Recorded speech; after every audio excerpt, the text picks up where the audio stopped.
Welcome guys, आप देख रहे हो मैं कहाँ पे हूँ? रेगिस्तान के बीचों बीच। झूठ, सरासर झूठ। मतलब जैसलमेर से लगभग 40 किलोमीटर आगे आने के बाद आपको एक जगह मिलेगी सम इज़ अ विलेज जहाँ पे ना there are so many camp resorts जहाँ पे आपको ऐसा एम्बियंस मिलेगा as if you are residing in the desert itself. देखिए दोस्तों, यहाँ के जो ओनर, एम्प्लॉयज़, सर्विस स्टाफ सब लोग मुझको देख के कहने लगे हैं कि आप रात को भी 12 बजे सोए थे। क्या करें, शहर में रहने की ऐसी आदत पड़ गई है, नींद आती नहीं है। और इस तरह की रात देख के मुझे याद नहीं आ रहा कब मैंने इतने सितारे देखे थे आसमान में। ये देखिए, क्या इतने सितारे हमको दिखते हैं आसमान में, और ऐसा चमकदार चांद मुझे नहीं याद मैंने अपने शहर में इतने ज़माने से देखा हो। चांद तो फिर भी दिख जाते लेकिन सितारे कभी नहीं दिखते। ये गुन्नू बता रही है हमको। जाने ये सितारे और चांद देख के मेरा मन नहीं कर रहा है कि मैं अपने टेंट में वापस जाऊं सोने के लिए।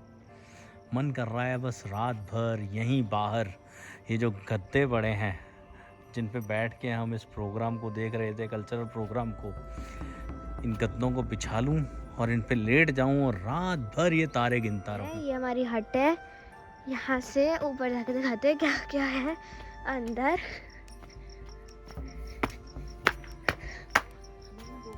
यहाँ अंदर ये है हमारा सिटिंग एरिया यहाँ पे, और यहाँ पे हमारा बेड जहाँ पे पापा लेटे हैं, और यहाँ हमारे टेंट में है थ्री विंडोज़। ये खुलती नहीं है, पता नहीं क्यों, या हमारे खोला नहीं आ रहा। और यहाँ पे हमारा सिटिंग एरिया है, ये 2 स्टूल्स पड़े हैं, वहाँ पे हमारा सामान पड़ा हुआ है थोड़ा बहुत, और फिर थोड़ा फैला हुआ है, ध्यान मत देना उस पर। और ये वॉशरूम है तो आपको पता ही होगा कैसा है। गुड मॉर्निंग दोस्तों। कुछ तो है इस जगह में जो खींच लाती है यहाँ। आप देख रहे होंगे वो टेंट हाउस जहाँ हम रुके हुए हैं, कैंपिंग साइट्स हैं ये। और मज़ेदार चीज़ ये है कि यहाँ चारों तरफ ये कैंपिंग साइट्स हैं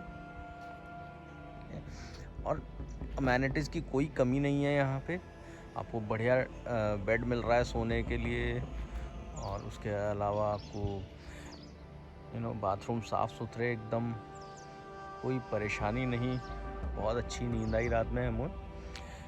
ये वो जगह है जहाँ पे रात हमने कल्चरल प्रोग्राम देखा था।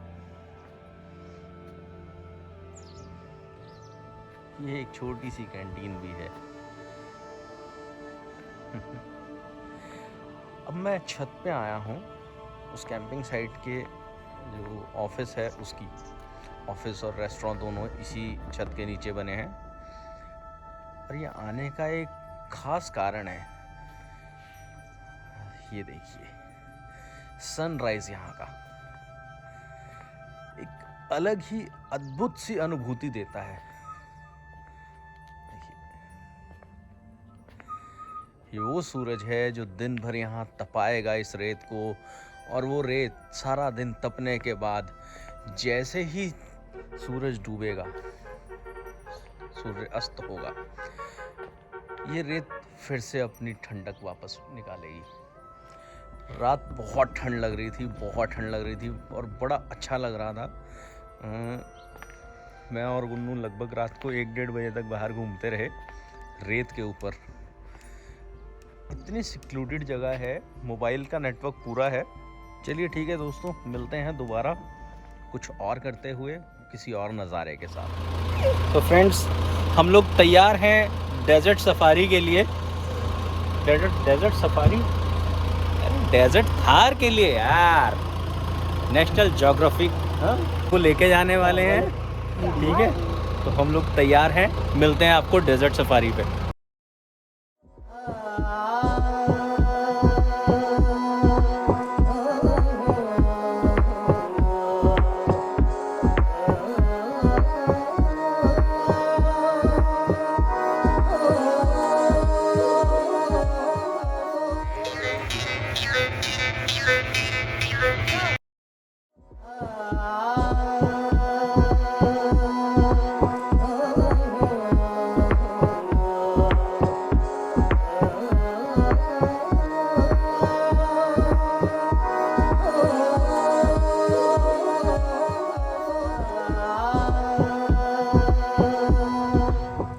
आइए दोस्तों, अब हम फाइनली पहुंच गए हैं उस जगह पे जहां के लिए राजस्थान बहुत ज़्यादा फेमस है।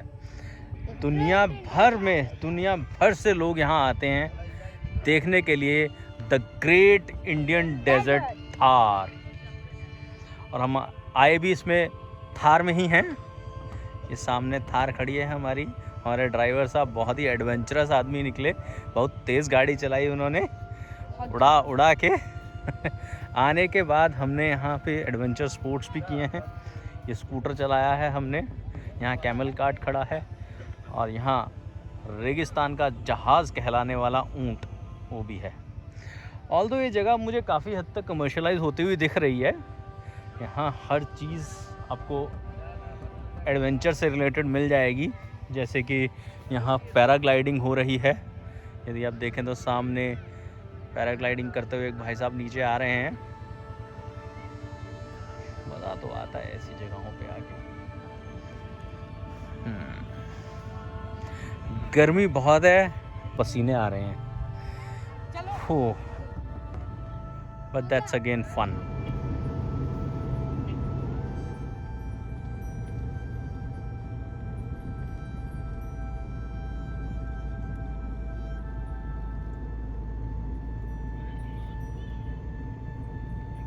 सो फ्रेंड्स, फाइनली हम पहुंच गए हैं तनोटी माता के मंदिर में। This place is somewhere 120 kilometres from Jaisalmer. अच्छा, यहाँ इस मंदिर की खासियत ये है, this is maintained by BSF। क्यों? क्योंकि this temple is a saviour for soldiers. ये कहा जाता है कि इंडिया पाकिस्तान वॉर चल रही थी, पाकिस्तान ने करीब 3000 बॉम्ब्स गिराए, उसमें से इधर दे मिस्ड देयर टारगेट या फिर दे वेंट अनएक्सप्लोडेड। तो आइए दोस्तों, लगाते हैं मंदिर की परिक्रमा।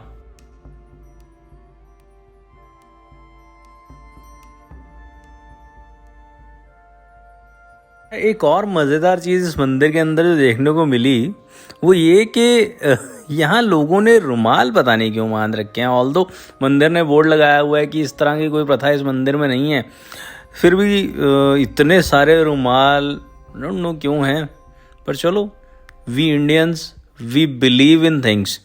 तो चलते हैं, हम भी देख लेते हैं ये क्या है।